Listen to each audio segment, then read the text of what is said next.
Okay. This is our time when we get to take our prayer a little bit more deeply into a time of meditation. So I invite you, if you're comfortable, to close your eyes.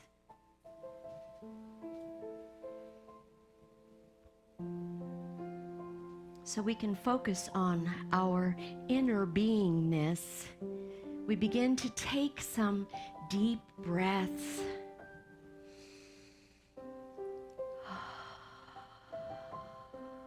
In and out. Slowing our body, slowing our mind. Feeling your body relax. Wherever you're sitting, just let the chair support you.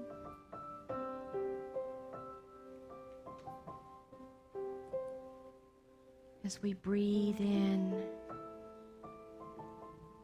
we center into our heart space. Breathing in and out.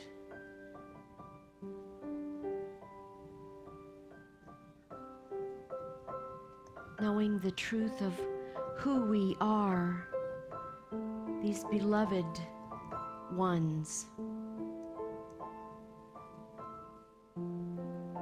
I invite you to bring into your mind someone that you love so dearly.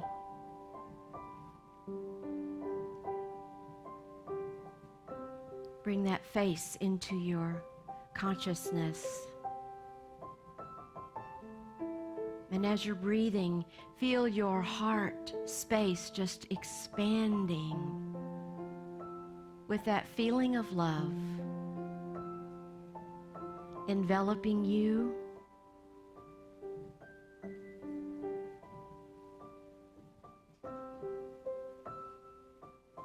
This feeling of love in our hearts is this holy space within us. This place where we know the truth of who we are. We know that we are here to be love, to express love through us.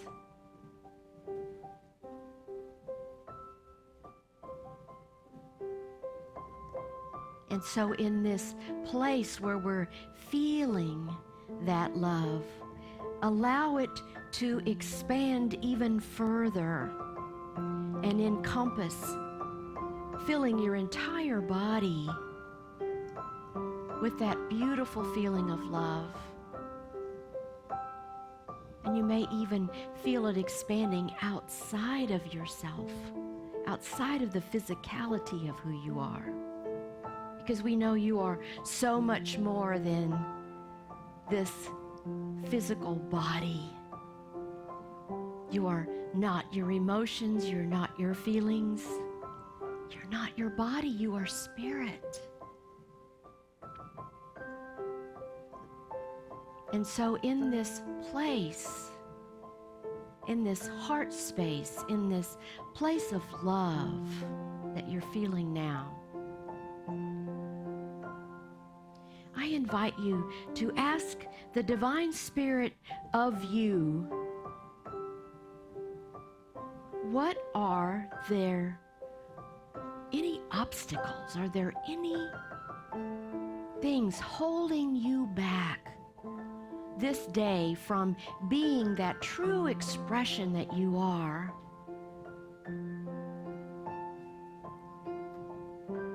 In order for you to live out the faith that you know you have and are.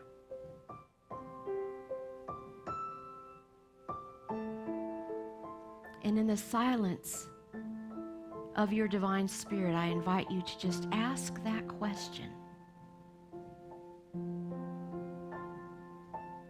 In the silence.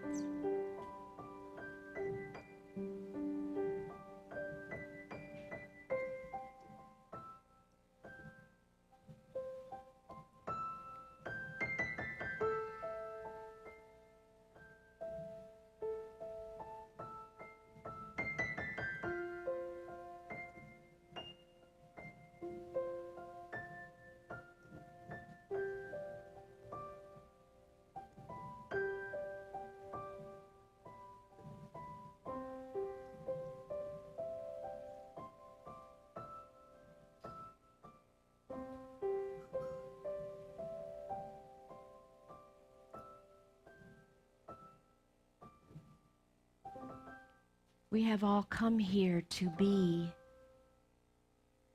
an expression of the one. We are all individualized expressions of God, and so we came here to live from the highest place in our consciousness that we can, to be that which we chose to be when we came into this incarnation. And so when we pause and we know the love that we are, and we commune with the divine spirit within us, we receive the answers to our questions.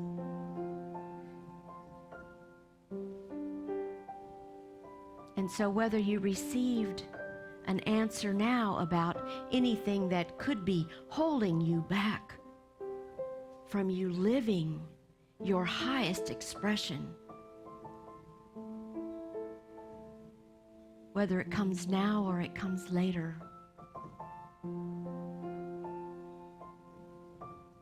anything you ask for, you will receive an answer. You just have to be still and know.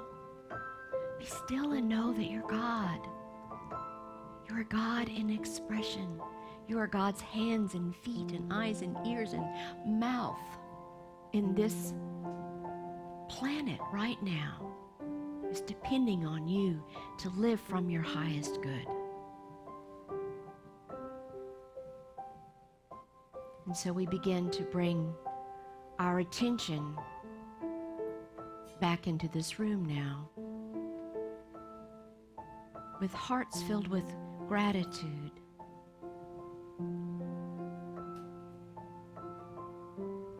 hearts filled with love.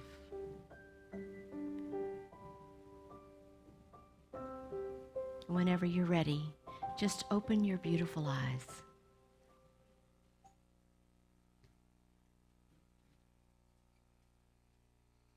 I could tell some of you really took that in and went deep. I almost hated to bring you out of it because you were in such good, calm places. But you know, this is what you do at home. This is how you do your own self-care, is by doing your meditations and your prayer time every day. It's so important. So we're talking about a quantum leap of faith today. This is our last Sunday. We've been talking about faith this month, and I'm here to tell you that I don't honestly believe that your quantum leap of faith needs to be anything like Harrison Ford in Indiana Jones.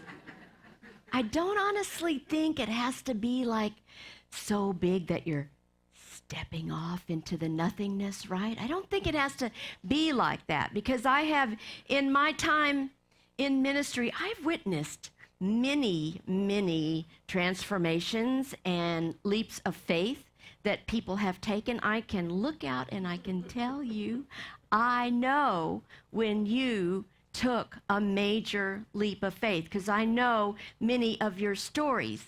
And I know that you've already lived this many times, and it's not necessarily something huge, but you had this conviction, this knowing that something was going to be the way it was going to be. And so I want to tell a little story about when Ray and I were living in Texas. We had gotten inspired to get these two little long-haired Chihuahua brothers. And so we got these two puppies and we brought them home. And not long after we got them home, I don't know, it was a few days or a week or something, one of them, Ray's, we had kind of like his and hers, Ray's ran away because he was messing with some kind of a coon. There'd been a raccoon that had been getting all of our chickens. We had chickens and goats and llamas and all kinds of stuff in our backyard. And so anyway, the dog got scared and ran away. Now, we didn't live in a neighborhood. We lived in the country. They called those estates ranchettes. And so our house was a long way from the road. And most people out there had 2.5 to 20 acres of land. And so there was a lot of wood. So this little guy took off and we couldn't find him. We could not find him. We did everything that we could think of to find him. Posters, we called all the neighbors. There were even Lobo sighting alerts. The neighbors would call and said, I saw him, but as soon as I went toward him, there he went, back into the woods. So this went on for days, and then finally, my husband had a divine idea. You know, they go by scent. Dogs have a really good scent. He hung up one of his old, sweaty flannel shirts up by the front gate. Like, the next day, that dog was on our porch. The next day, matted, dirty. There had been storms, there had been thunderstorms, lightning, rain, all kinds of crazy things. And you know, where we lived, there were fox and bobcats, and no telling what that little guy lived through. But anyway, we had this firm conviction of faith that that dog was coming home. We knew it, we believed it, we felt it, we talked about it, we prayed about it. We knew it was going to be. We just knew it. And it was such an impactful experience for us that my husband even wrote a little children's book about it. And I brought it. It's in the office. It's a little battered because it's, you know, it was like 2009. But anyway, I do have that if you want to see it after. He wrote a little story about Lobo. So we have this affirmation that we've been saying for the month of January. So let's say it one more time together. I stand firm in unwavering faith. And I absolutely love unwavering. You're not wishy-washy at all when you're unwavering. You're standing in your truth. You're knowing the truth of it, right? You know that you can absolutely manifest whatever it is that you choose when you have that kind of faith. When you are doing the work, using these principles, you can manifest anything, even a dog that's been gone. I've heard of people, I've read stories about people that manifested their animal coming back like a year later, you know, so I know it's possible. So that affirmation, do you see that? April 5th, 1928. That affirmation came from the Daily Word magazine from that long ago. And so this year, Unity is celebrating 100 years of Daily Word. It began July the 1st, 1924. So we're going to study that. We're going to celebrate that all year long, but especially as it gets closer to that July 1st date. So how do quantum and leap of faith really fit together? I know you're wondering. I can see the questions on your eyebrows. Quantum theory is the theoretical basis of modern physics that explains the nature and the behavior of matter and energy on the atomic and subatomic levels. So to me, it further explains how we're all one. Everything is all one. There really is no time and space. Anything can happen anytime. It's sort of like magic. Well, Melanie Dean is a PhD, and she wrote an article for Unity a while back, and it was entitled The Quantum Power of Faith. Now, she's a psychologist and a researcher, and she decided to look into the science behind how intuition and guidance and prayer and meditation fuel our faith. And in this article, she talked about her dog, Comet, that ran away. And she talked about how she got still and quiet, and she prayed, and she listened, and she got guidance to go into the neighborhood. Now, she lived in the city, to go into the neighborhood and go up to somebody's house and ring the doorbell. Okay? She was tuned in, tapped into spirit, and she was determined to find Comet. And do you know that person answered the door? Took 3 doorbell rings, and she's getting like, okay, this is ridiculous, you know. I don't even know these people. He comes to the door and he says, oh, that cute little black dog. You know what? The lady came here and asked me if it was my dog. I have her phone number. So she got comment back right away. So she studied these practices and learned that the energy of calm, clear focus and intuitive guidance is our power of faith in action. She said in this article, your thoughts and emotions are strongly entwined, and your intention and your intuition are real energy communicating in and through you. Because you know we're all energy, right? Everything's energy. So it makes so much sense that when you feel emotions, those molecules, especially if it's good emotions like oxytocin, communicates in your body, you have a physiological response. And these emotion molecules spin, and they produce 300 quadrillion waves per second of quantum energy. Wow, that's a lot, isn't it? Now, here's where I think it really gets interesting.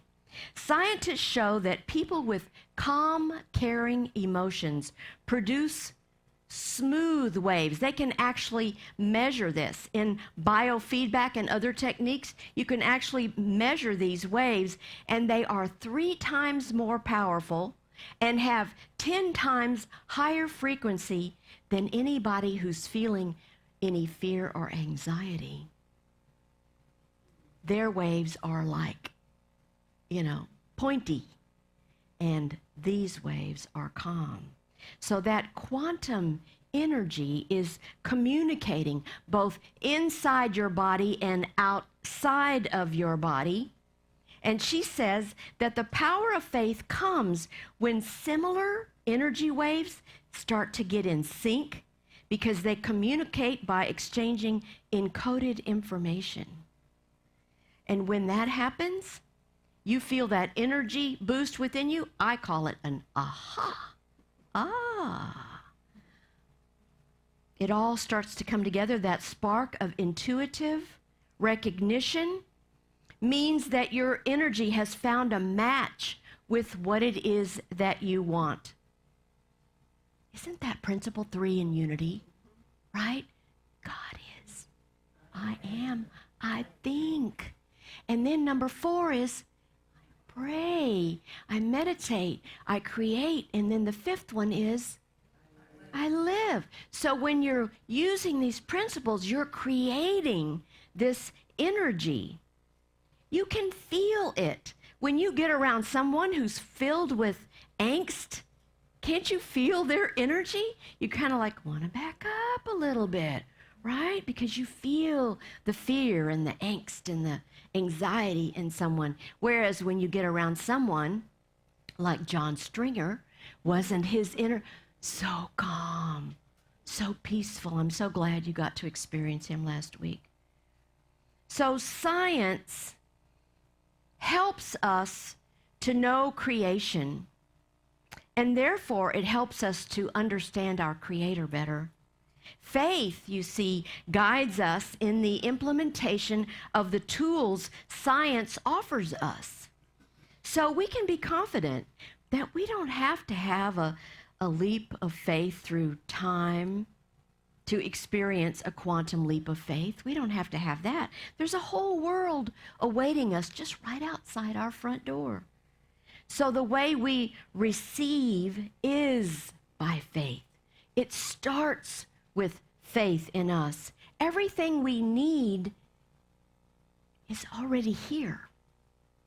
You see, it's just a matter of us getting into that alignment, right? We talk about this all the time. When you are focused, when you're using your principle 3 and you're focused, you know what you want, you know exactly what you want, and you think about it, you see yourself having it, you pray about it, you meditate about it, and then you know that it's yours. It's yours. The universe goes, yes, and the next thing you know, there it is. So I have this really old book, Mary Kupferle. She's one of my favorites. This book is called God Never Fails. And I wanted to read a little bit out of it. She says, when we begin to invest all of ourselves, 100% of our thoughts and words and actions in God, the all good, we shall find that we express the fullness of God, and we shall find the truth and perfection of the kingdom coming into evidence in our lives. When the clear truth concerning a condition we have prayed about dawns within our consciousness, do we hesitate to accept it as the true answer to our prayer? If outer appearances continue for a time to belie the spiritual revelation, we start to doubt. Right? If it doesn't look exactly like what we prayed for, we want God's answer, but we oftentimes hold to our own and thereby shut the door to the good results that come from humble acceptance without question, not doubting the divine guidance, right? If we acknowledge that God is our creator, a loving God as Jesus taught, we can have no qualms about accepting his will. So we get into our heads and we start to analyze things. Is this really the truth? Is this really what I'm supposed to do? This is what we do. And so this is how we have to get in alignment, is we have to quit doubting and we have to go to Spirit and then do what Spirit says. Even like the lady, Melanie, going to knock on a stranger's door.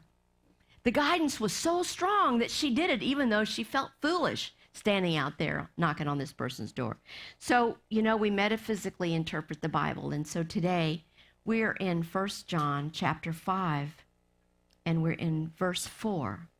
For whatever is born of God conquers the world. And this is the victory that conquers the world, our faith. It starts with us. It starts with our faith. When we know who we are, when we know we are divine beings, when we know we are born of God and are here to express God, then we understand that anything that we desire as we ask for it, we can receive. We overcome the world. Whatever is happening out here in the relative world, we can overcome that with our faith because we know the Christ is in us. We know that we have the perfection already within us. It's up to us to align with that and make our decisions and pay attention to Spirit. This perfect expression is Jesus the Christ in us. We have the ability to demonstrate that same thing that the Christ did, but first we have to claim it. We have to understand that it's ours. So we have to live from that place of strength because we already know who we are. And so one of my favorite books is Emily Cady's Lessons in Truth. And she talks a lot about faith, and she talks about the third dimension, the fourth dimension. She talks about all these different things that we know about. Faith, she says, does not depend on physical facts or on the evidence of the senses because it is born of intuition or the Spirit of truth ever giving at the center of our being. We already have that. Faith is, as it were, a ray of light shot out from the central sun, God, one end of which ray comes into your being and mind through the open door of intuition. Desire in the heart is always God tapping at the door of your consciousness with infinite supply that is forever useless unless there is a demand for it. So when we live from a place of faith and we understand that everything that we have is already here, the only thing that has to happen is we have to ask, right? And then we have to believe, and we have to have faith, and we have to know in our beingness that God wants us to have the desires of our hearts. But it is up to us to get in that alignment and not have doubts and not worry about how it's going to happen or not even worry what it's going to look like. That's not our job. That's really none of our business. Our business is to do the work, to stay in that consciousness. So how many of you, this has been a long time ago, remember that movie Leap of Faith with Steve Martin when he played that roving caravan? It's like 1992. Probably some of you, especially those of you on Zoom, weren't even born then. But there was a movie where he played this traveling like faith healer kind of guy. He had a caravan. And he had this van. It was called Miracles and Wonders. And it broke down. It was en route someplace else. It broke down in Rustwater, Kansas. And his whole thing, you see, was to bilk the faithful.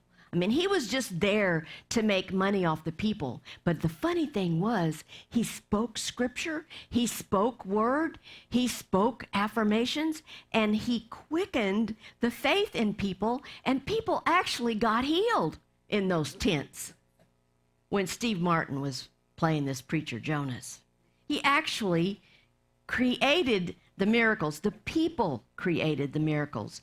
So it's a real leap of faith sometimes to understand that the faith to work miracles comes from within us, not from anything outside of us, especially not a crooked preacher, right? So working so-called miracles is always a matter of identifying with our God essence. It's always an inside job, so clearly and so strongly that only this God power manifests in our experience. And Reverend Jonas knows he's a con artist. He knows that he is. And he's intending to make money. But people receive healing. People that hear, they are healed, and they stir their own faith. And the truth is that individual faiths are ignited at different times and through different means.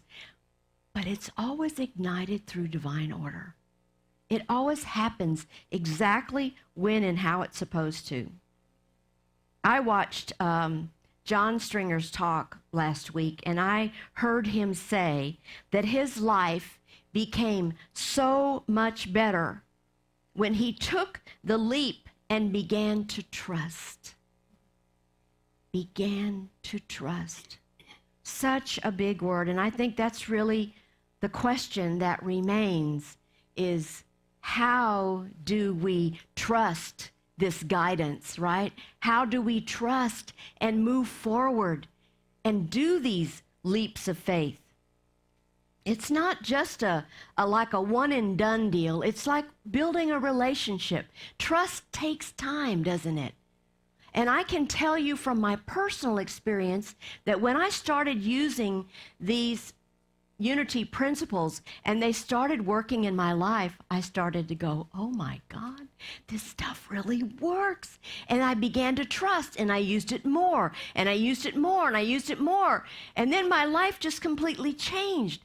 And I think that's what John was talking about. You learn to trust when you're tuned in and tapped in and you're doing the work, you get everything, the answers that you need.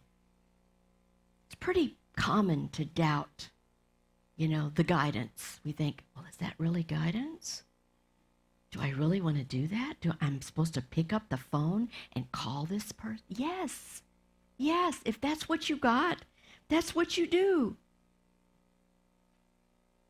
It's pretty simple. When you don't really know for sure, you just take a deep breath in.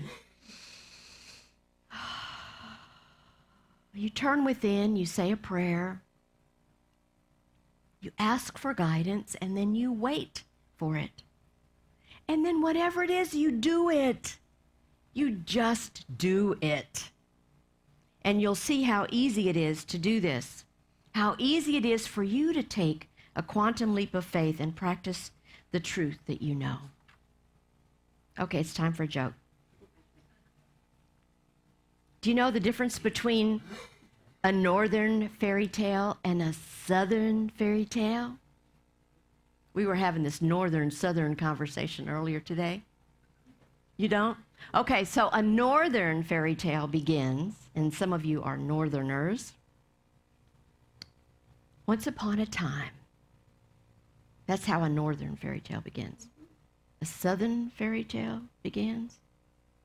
Y'all ain't gonna believe this.